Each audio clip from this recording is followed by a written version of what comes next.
El colapso climático es un proceso que se manifiesta con episodios climáticos extremos, como el que hemos visto el 29 de octubre, que se manifiesta con el agotamiento de los recursos naturales y de las materias primas, con la destrucción de los ecosistemas y de la biodiversidad, con el empeoramiento de la calidad del aire y también, y esto nos sonará un poco, con el surgimiento cada vez más reiterado de pandemias. Esa es la realidad. Óscar Matute volvió a subirse a la tribuna como un misil cargado de dignidad, verdad y conciencia colectiva. Pero esta vez no fue solo un discurso. Fue una denuncia demoledora contra la irresponsabilidad política, la hipocresía institucional y el negacionismo criminal. Porque mientras miles de valencianos siguen quitando barro de sus casas, el Partido Popular monta un espectáculo grotesco en el Congreso, tratando de desviar la atención y proteger a Carlos Mazón, el presidente que aún no puede explicar qué hacía, ni dónde estaba, durante las horas más trágicas de la Dana. Matute no se anduvo con rodeos. Si Mazón quiere seguir inventando excusas, ya solo le queda decir que fue abducido por un agujero negro y trasladado a otra dimensión. Así de ridículo es el nivel de evasión de responsabilidades que hemos presenciado. Pero Matute fue mucho más allá. Denunció la necropolítica, el colapso climático, la destrucción planificada del sector público y la subordinación de la vida a los intereses económicos de las élites. Este no fue un discurso más. Fue un puñetazo en la mesa. Una advertencia. Una llamada a despertar. Porque lo que está en juego no es una legislatura, sino la vida. Y ya no valen excusas, solo respuestas. Vamos a verlo. Y es verdad que resulta difícil subir a este estrado, y mira que lo he hecho veces, pero en esta ocasión es más difícil porque uno no quiere participar de un espectáculo que por momentos se ha convertido en lamentable o dantesco en algunas de las intervenciones, reitero. Porque se ha utilizado este atril para dirimir responsabilidades, para imputárselas, al contrario, para no hablar de las propias y, en definitiva, para volver a pisotear el dolor de los y las afectadas. Eso es, sinceramente, lo que yo he observado. No sé qué estará pensando toda la gente que está todavía quitando barro de sus calles cuando nos ve en este lujoso hemiciclo decir las cosas que decimos. No sé si habrá alguien que piense que después de haber escuchado algunas de las intervenciones, su esperanza ha crecido. Su esperanza en poder tener un futuro más digno y su esperanza en la política, en que la política sea un instrumento útil, algo capaz de solucionar sus problemas y no de crearle nuevos problemas. Porque hasta ahora poco más que eso se ha visto en algunas de las intervenciones. Pese a todo, yo voy a intentar que, por lo menos por nuestra parte, no se siga esa estela de desafección hacia la política y de menosprecio al dolor que todavía hoy están sufriendo miles y miles de personas. Y empiezo señalando una cuestión. Yo he prestado mucha atención a todas las intervenciones y tenía especial interés en oír la del Partido Popular, lo digo con sinceridad.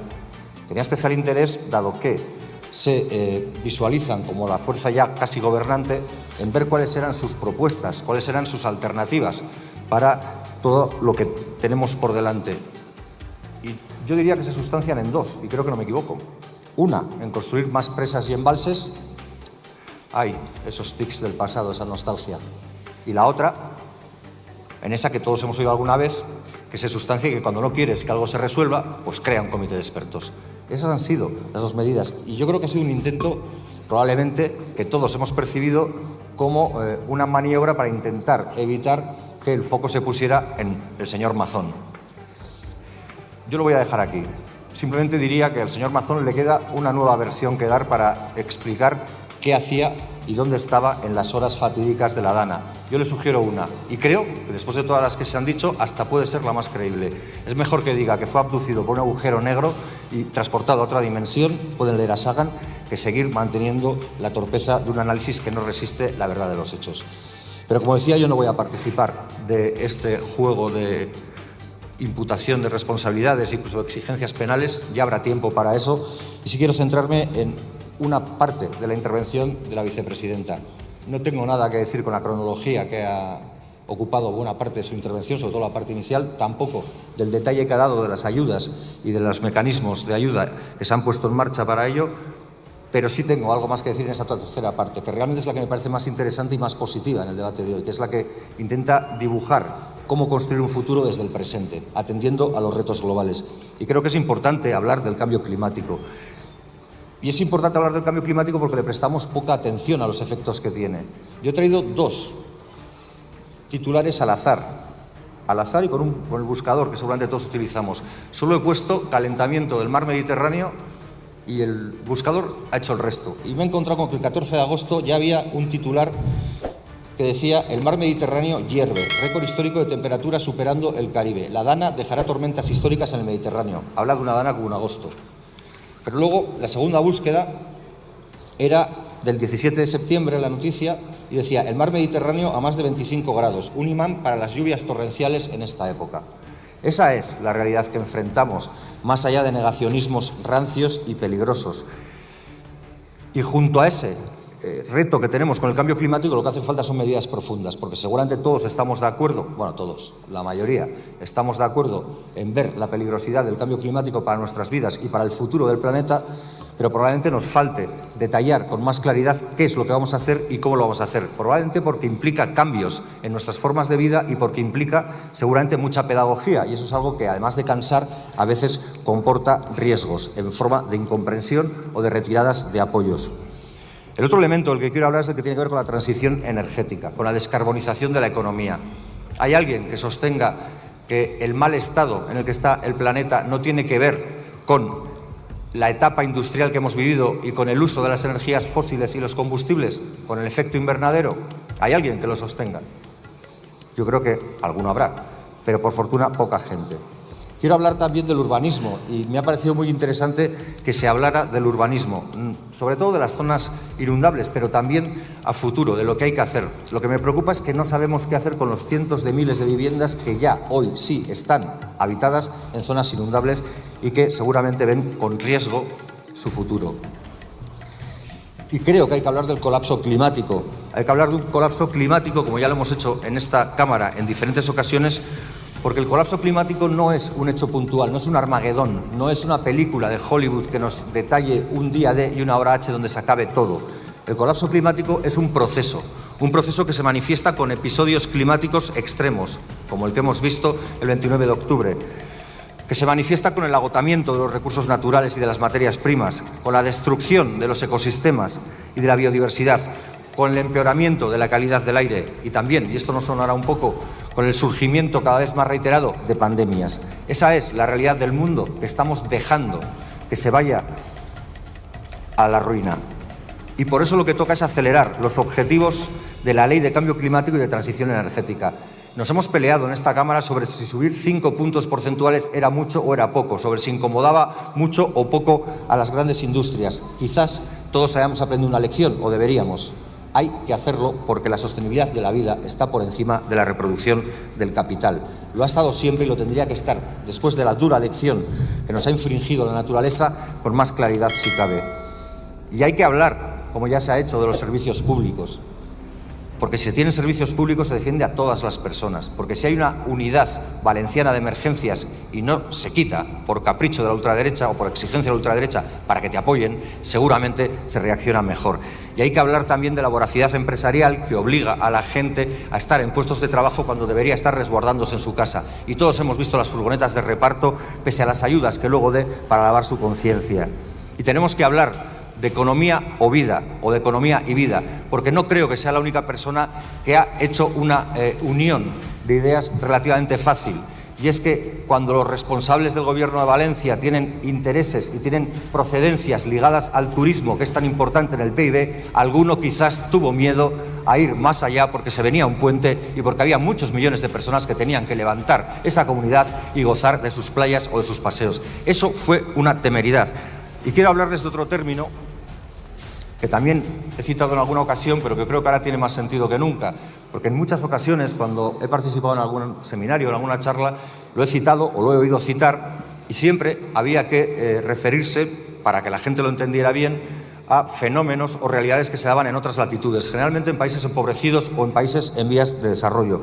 Estoy hablando de la necropolítica, de un término que aquel Mbembe puso de manifiesto a través de un libro. Este término, lo que significa, lo que diseña, es una realidad que no es otra que una suerte de tecnología del poder cuyo objetivo es la regulación de poblaciones a través de la producción de sujetos disponibles y desechables. Esa es tristemente, y ahora, a partir de aquí, también una aplicación práctica en lo que ha pasado en el Mediterráneo de la necropolítica. Y voy terminando ya. Podemos elegir, podemos seguir demostrando nuestras altas prestaciones para meternos el dedo en el ojo, pero a la vez seguir demostrando nuestra inutilidad para resolver los problemas, o podemos intentar ser eficaces. Porque seguramente para tirar de ironía y de cinismo valemos todos y todas. Para arrimar el hombro a veces me cuesta más, pero quizás hay que escuchar a la calle. Como suele decir muchas veces, si no vas a ayudar, apártate.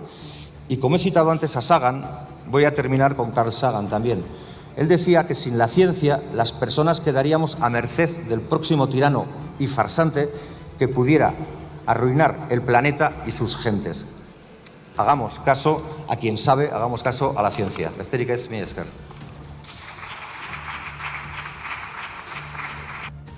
Cuando Óscar Matute toma la palabra, lo hace para decir lo que muchos piensan, pero pocos se atreven a gritar.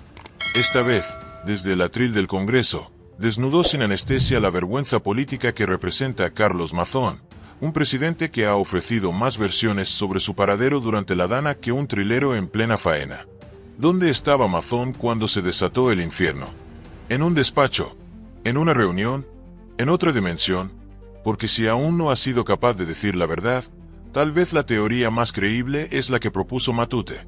Fue abducido por un agujero negro y trasladado a otra galaxia. Ojalá, porque al menos así su ausencia tendría sentido. Pero el problema no es solo la huida de Mazón. El problema es el cinismo sistemático de una clase política que desprecia la vida cuando entra en conflicto con el negocio. Matute lo dejó claro. El 29 de octubre no solo se inundaron calles y casas, también se ahogó la verdad, la responsabilidad y la decencia. Mientras la ultraderecha desmontaba servicios de emergencia y obligaba a la gente a trabajar en plena catástrofe, el gobierno valenciano priorizaba los ingresos del puente turístico. Así de salvaje, así de cruel. Matute no solo denunció, también trazó el mapa de lo que vendrá si no cambiamos el rumbo: colapso climático, urbanismo suicida, pandemias recurrentes, destrucción de la biodiversidad, más pobreza y más muerte. Habló del colapso climático no como un futuro lejano, sino como un presente que ya vivimos. Un presente donde los mares hierven, donde los bosques arden, donde el aire mata. Y aún así, seguimos discutiendo si se deben subir 5 puntos a las grandes industrias. Como si la sostenibilidad de la vida pudiera ser negociada. Y fue más allá, denunció la necropolítica. Ese poder oculto que decide quién puede vivir y quién puede morir, quién es útil para el capital y quién es desechable. Porque sí, eso es lo que pasa cuando un gobierno decide dejar a miles de personas en alerta, sin protección y sin alternativas. Cuando el cálculo económico pesa más que la vida humana. Cuando el turismo importa más que el derecho a sobrevivir. Matute no vino a hacer teatro. Vino a decirnos que ya no hay tiempo. Que la ciencia lleva años gritando lo que la política tapa con ruido. Que si no escuchamos a quienes saben, quedaremos a merced del próximo farsante que venga a arruinarnos, como advertía Carl Sagan. Esta conclusión no es un cierre. Es una alarma. Una bocina ensordecedora que exige despertar de una vez. Porque el barro se seca, las calles se limpian, pero las víctimas no resucitan. Y la memoria no se borra. Mazón debería haber dimitido hace semanas. Feijóo debería haberlo cesado por vergüenza. Pero no lo harán. Porque para ellos, la vida vale menos que el poder. Así que la pregunta es, ¿hasta cuándo vamos a permitir que nos gobiernen los que se esconden cuando hay que dar la cara? ¿Hasta cuándo vamos a tolerar que nos sigan vendiendo humo mientras el planeta arde y la gente muere? Porque si seguimos callando, seremos cómplices. Y como dijo Matute, si no vas a ayudar, apártate. Porque la vida no espera. Y el tiempo se acabó.